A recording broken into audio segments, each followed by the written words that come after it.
conservation in our community is a new program that we started last year.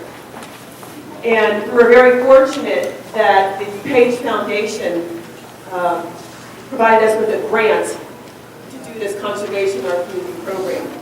We received a grant last year, and then they liked the program so well that they went ahead and sponsored us again for this year. And to start the program, we contacted 5 communities.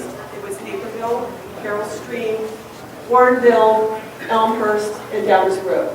And as Brooke said, we picked the low-hanging fruit. These communities already are very active in doing community projects.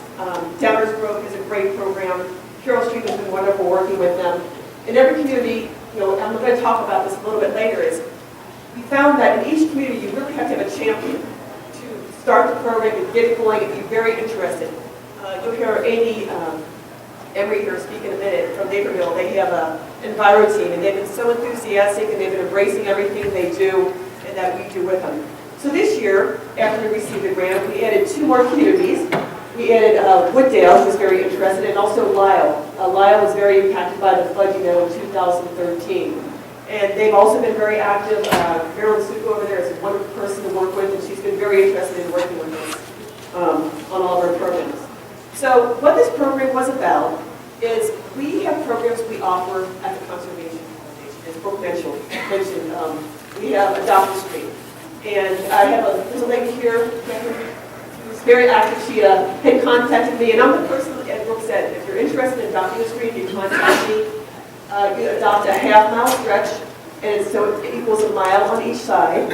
And you do it for 2 years, 2 times a year, so you get the sign. And I have school groups, businesses, and what's amazing to me is every time I meet these groups, they come back and they are so excited, they had so much fun doing the work. So you think it's, a dredge job, it's not. They have a lot of fun going out there, and they feel like they've done something. And we actually cooperate with the DuPage County. You contact me, and they actually come and pick the trash up and haul it all away. We just have to let them know in advance. And actually, I saw Dave Cleveland here, he's in the back there. This is his group from Elwood Elementary. They do storm drain sensing, and actually contacted me last year, and they want to do the sweep. So he has an Enviro team at Elwood Elementary, and he gets the students together, and there's a group of students that went out there, and they picked up trash. And then not only do that, he contacted me about doing storm drain stenciling. So they went through their community, and they did all the storm drain stenciling. And I can also attest to the fact that the 300 drains that the Scouts did, there were 2 Eagle Scouts that contacted me this year. Both of them want to do Eagle Scout projects. And the one young man came to me, and he had a whole book he put together. He organized 40 volunteers, and they stenciled 300 drains. And it was just amazing to me that, the effort these kids put together. Again, and I also saw Ray Zemer. He's been a long-time helper with the River Sweep. We appreciate all your work. And I went out last year. Last year was my first year organizing the River Sweep. Sue George was our long-term staff member, had been doing it for years, and she left. And I was told, guess what? You got to organize 700 volunteers to do the sweep. And I thought, oh my gosh, So I was amazed at the number of people that came out and contacted me. And there's some first-timers too, and they get very nervous. And you call me, I help everyone out. I take you through it step by step. We have a group manual that you can use as you go through it, and it helps you get through the whole program. And so that day, I don't really have time to do the sweep myself, so I go from group to group. I drive around to see how they're doing, try and check them out. Again, I had a gentleman, it was his first time doing it. He was at Dorothy Wakeman Park, and he had gone out in advance and put flags down and had assigned people certain stretches. And right when we got out there, it started pouring rain. I'm like, oh, you know how the spring was. It was awful. We had so much rain. The river was high. But that day, we had 600 volunteers come out that day to do the river sweep. And we sat there, the people waved their cars, we got out, and we started cleaning it up, and I drove up. And there were a couple groups, they were so excited. I went up to McDowell Grove, and the gentleman came up and said, we found some stuff by the river, but we found a lot of trash by the street, so some of them actually went up by the street. This guy goes, I found $20, and he's so excited. And he went to a Cubs game, he emailed me later, he said, I went to a Cubs game, and I could buy some food with the $20. I said, see, it does pay off, Another gentleman called me, he found $5. And I said, hey, it does pay off a little bit. So these are programs we actually offer to that the communities that we work with, the 5 communities and now 7, we said, you know, if you want to do these, and some of them are already active, like you said. Carroll Street was very active in this week. They organized 300 volunteers. It's one of the biggest groups that they get together. We also have workshops. You'll hear later from Jim Kleinwachter, who will be talking about the rain barrel workshops and native plants that he put on, and about rain gardens. We are actually working with Downers Grove. They're trying to do bioswales in the community and educate people on doing bioswales, how important it is to filter the water before it goes down to the storm drain systems. And actually, we also work with Elmhurst. And everyone knows this. They had when they do benefits of trees, they said, can you do a slide and tell people about don't do volcano mulch around your trees? And I said, certainly. So we did a whole thing on trees that we did there. So as Brooke mentioned, sorry. This is the emerald ash borer, as many of you may know. And as Brooke mentioned, when we met with each community, we said, how can we help you? What is your problem? And Carroll Street had said, well, we have a problem. We lost over 1,500 trees in emerald ash borer.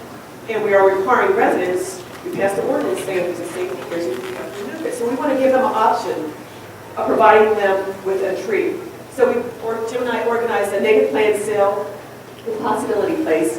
And we found the day that they could do it. And then they were actually having their open house at the stormwater treatment plant. And so we organized it. And all it was is people, they ordered through us, they came up, drove up into the plant and left. So it was really successful. So this is, as you can see, this is the devastation that we've seen from the ash trees. And this is the plant sale. Also, some of the communities have problems with detention basins. The Homeowners Association a lot of times is responsible for maintaining these.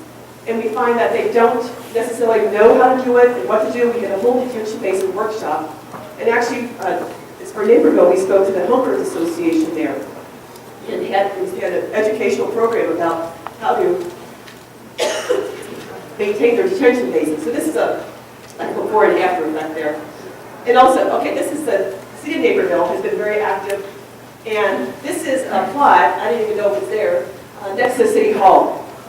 They had actually had a community garden for the employees, and they wanted participation. Unfortunately, this is what it had ended up looking like after we killed all the weeds. They said, we want to do a garden, though, with native plants. We want to show people what it's going to look like. So we worked with them, and we removed all the weeds. The Naperville Garden Club also worked with us. And they came back and they helped us. We had an intern who designed the garden for Naperville, the city of Naperville. And then we came back and installed these plants, and we have a path going through it. And we have a garden club and other people helping maintain the plot itself. And so this is the first year. And the next year, we hope when it gets more established, they're going to put more signs in so residents can come and see what native plants look like.